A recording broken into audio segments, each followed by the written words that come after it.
Maya. Maya. Yeah, apologies for pronunciation Apologies for for this the section of the pronunciation. podcast. So, I came across Maya, the drowning spirit, through an Instagram post or something. Mm-hmm. It's about a folklore tale about a vengeful drowning spirit that is supposedly like usually abducts children, and they usually come in the form of someone who has off themselves by jumping into the river. I think it's someone in a grudge-like state. Yep. But then they kind of possess the waters. But it also, what I found interesting in this movie, it covers the odd job of what they call like body fishers, which are people who are, I guess, contracted to look for corpses that are drowned in rivers and then like fish them up to give them like a proper burial. Right. So I thought that aspect of it was really cool, and the folklore aspect of it is cool, and it's set in the Mekong, and I saw the trailer for it, and it looked like a low budget, like kind of indie-esque feature, but I wanted to watch it because I thought it might be good to like showcase a Vietnamese movie, because we haven't covered one yet on this podcast, and this is the first one. This is the first one. This is the last one. No. I'm sure there's definitely like good. I've seen good Vietnamese movies out there. Oh yeah, I talked about one recently. The Scent of the Green Papaya is very good one. And there's another really good one I saw a few years back called like Song Lang, which was like really, really well shot. But not this one though. I kind of feel bad not shitting on this movie, but having to give the review that I'm going to, because I wanted to bat for like an indie Southeast Asian folklore tale set in the Mekong that's from like another part of Asia that is Southeast Asia that's not like a superpower, but there was a little bit of marketing buzz in it. Even when I went to watch it at the cinema, there was a big like cardboard cutout and thing, and you could take a picture with Maya or whatever. I didn't, because I went by myself and I didn't want to look like a fucking loser. But I gotta do it for the gram, Tavi. This is why we can't grow our socials, Tavi, because both of us hate doing it. We hate doing it. We're not Mr. Beast, unfortunately. We've got souls. But I was pretty keen to watch this because there was a screening where the filmmakers were going to be there, and I'm not sure where I read this, but for some reason I thought that this was half Vietnamese with some Australian crew behind it, but I don't think there's any Australian crew. Maybe the director like worked here a little bit or something, but I think the Vietnamese, I guess, community, or there's like some kind of art, sector that are were really pushing this movie.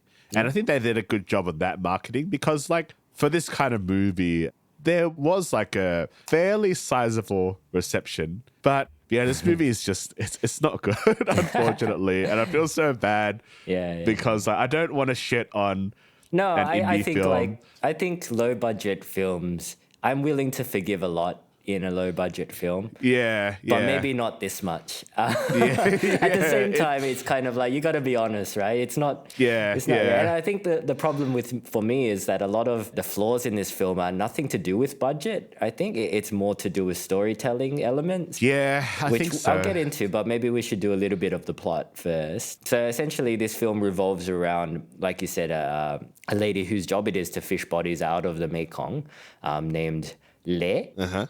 She has a young daughter who kind of gets, embroiled in a situation with Maya, the titular drowning spirit of this story. The daughter, like on her way to school or something, comes across a doll that is linked to Maya, and that kind of puts her on Maya's radar, and she starts getting haunted by the spirit. Meanwhile, Le, at first, of course, doesn't believe her, but then, she starts to see things and experience stuff that makes her believe in Maya and try to protect her daughter from Maya. To unfortunate consequence, I guess, which we'll talk about.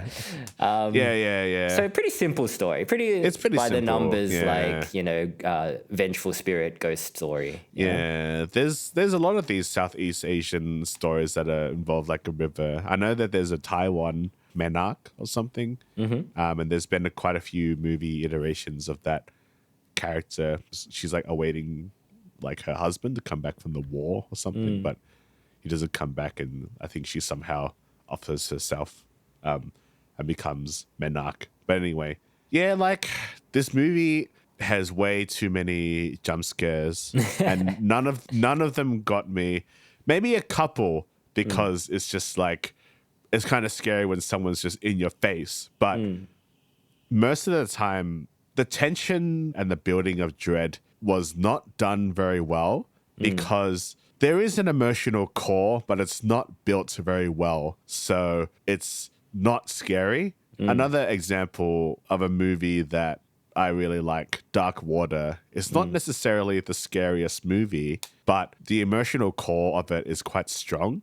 And the building of dread and the silence of it is done really well. Yeah. Whereas in this movie, there is always some kind of musical sting that is telling you how to feel, rather than just letting the silence or the sound design carry it through. And I think that is just kind of maybe a poor utilization, or maybe in a sense that this movie was too ambitious with its locations and what it could capture. So you've had to compromise on like that kind of tension building. And there's a lot of characters who just say, it's like, oh, what was that? Is that a dream? Oh. And yeah, speaking of fucking dreams, this one dude gets woken up 3 times in a row in one scene. And that's like my main issue with this, the format of this movie is that it is so repetitive. Like every scene is basically a build up to a jump scare.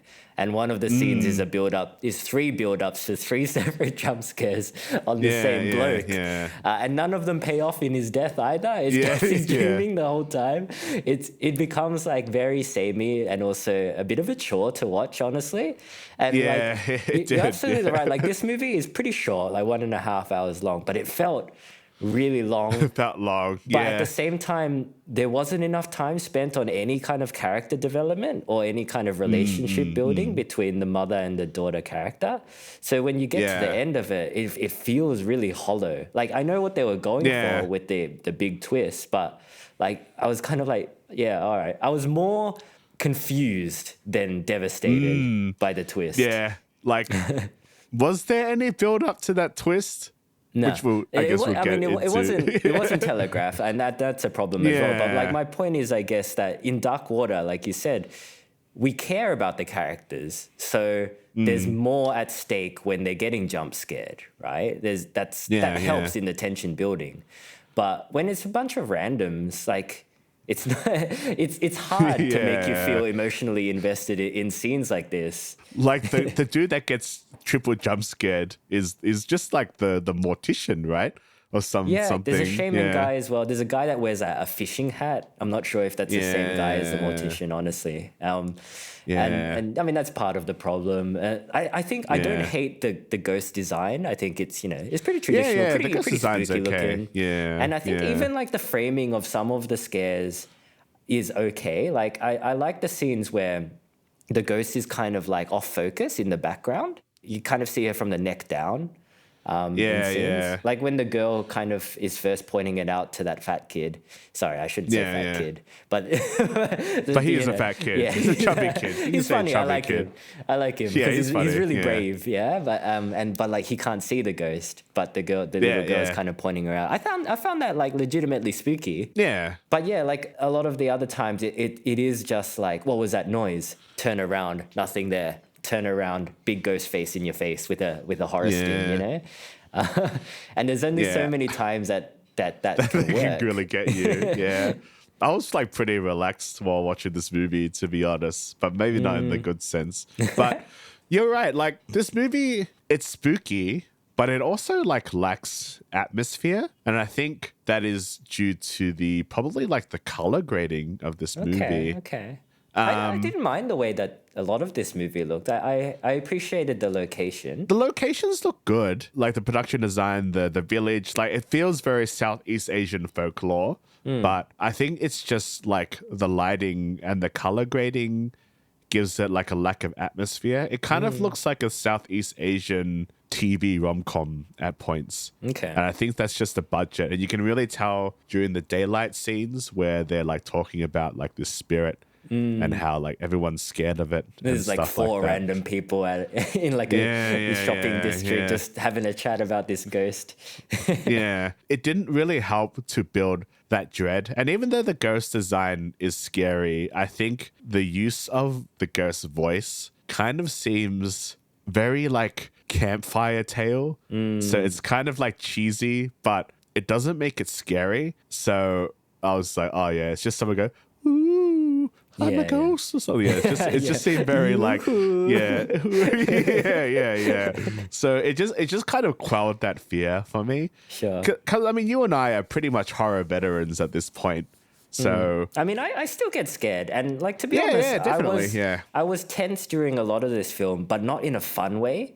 It was more, I was tense because I knew there was going to be a loud noise and a ghost in my face, like at a point.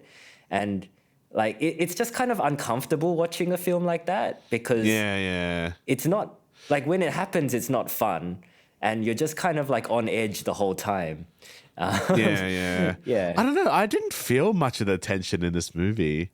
Like I said, I felt pretty chill watching this movie. I mean, it was kind of more annoying though. It's kind of like when imagine if you have a friend that's like a notorious prankster, right? Like imagine being part of the Jackass crew. You know, I wouldn't have fun in that environment. It's not fun. You know something is gonna. You know something horrible is going to happen to you, but it's not in a fun way, you know? So you are tense, but it's more annoying than anything else. Yeah. I will try to find some positives. I think the again, I do feel bad having to give this a negative review, but we're just honest. We're not paid by. I think the performance of the lead is decent. Yeah, especially when she has a freak out at the end. I quite enjoyed that, even though it was a confusing twist. And yeah, like the implementation of the folklore, I always appreciate that. You know, like, the folklore is cool, and there's a setup for a lot of pretty interesting aspects of this movie. But I think with the relentless jump scares, I think it's finding the balance because with horror fans, you have like a faction of horror fans that love, even if the horror movie is bad, they just love like the constant jump scares or the kills. But then you have the people that like I'm going to call the A24 horror, where it's more, the elevated horror, as they say, where it's not necessarily scary, but the story is quite strong. But both these horror fans, like as a generalization, they kind of hate the opposites of what, each like. So a lot of people will think, the elevator horror is like super pretentious. And then the jump scare horror is like, it's kind of just cheap scares. Yeah. And I can kind of see like points for both. But I think this movie was trying to balance with like, let's have like a folklore story, but we also want to have this movie to have a broad appeal. And the broadest appeal is relentless jump scares, like, movies like The Nun and The Nun 2 and a lot of those Conjuring Universe movies, which I enjoy. Yeah, they can be fun, but... Yeah, I feel like this movie takes too much inspiration from the Hollywood style of horror film storytelling, which is relentless jump scares and a pretty thin plot.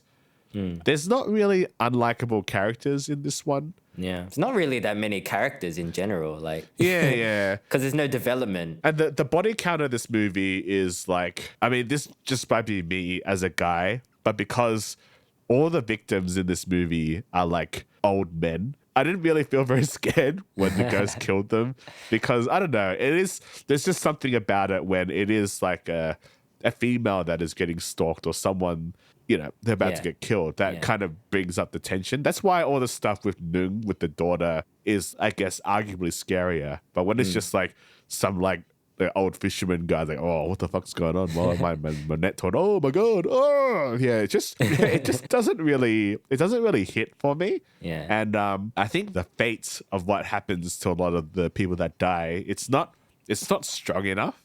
Like something like, let's say like The Ring, for example, you see what happens to the victims when they're killed. It's really, really grotesque. It's like quite wretched almost. But Yeah, and the cause of death is not obvious, right? Like you see Yeah. the corpse, but you're like, how did it do that? And I think that not Yeah. knowing is a big part of it. But in this movie, Yeah. yeah, she just drowns them really, and She they, just drowns them, yeah. Because again, they probably like didn't want to make it too, I guess, graphic or grotesque. You say Yeah. that, but is the implication? I might have misread this, but is the implication that she is also raping these men?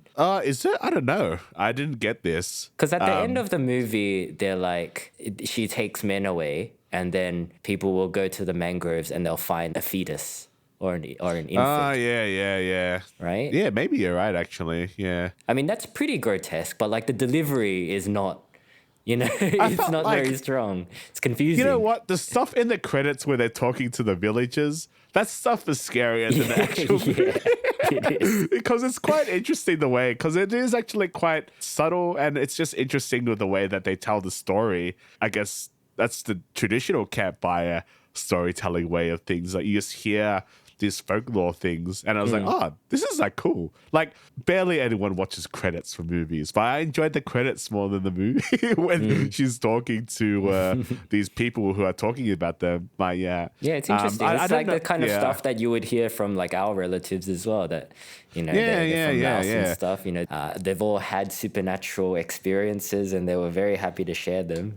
And yeah, they're fun to listen to. Because I remember reading it and said that the ghost mostly goes for children. And I think much of the body count should have been children in this movie because it would have made the stakes much higher. In the movie, it goes for men that are compatible with her, whatever that means.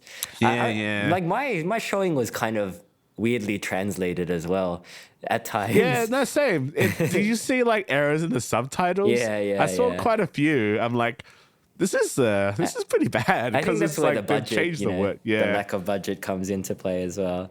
But I mean, Yeah. I think this movie had potential, but like, just a bit of a miss for me. We should talk about the Yeah. twist at the end.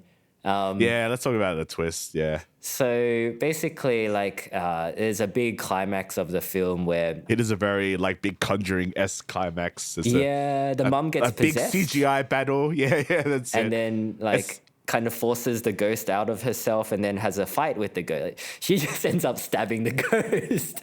Oh, yeah, which is pretty yeah. funny. But, like, why Yeah. didn't anyone else think of that? Really, just Like, stab the fuck. ghost. Stab the ghost. Yeah. But then she emerges from the water victorious, having vanquished the ghost. She gives her daughter a big hug. There's these two. So the mortician and the nanny are kind of watching over this really touching moment of the daughter hugging the mum.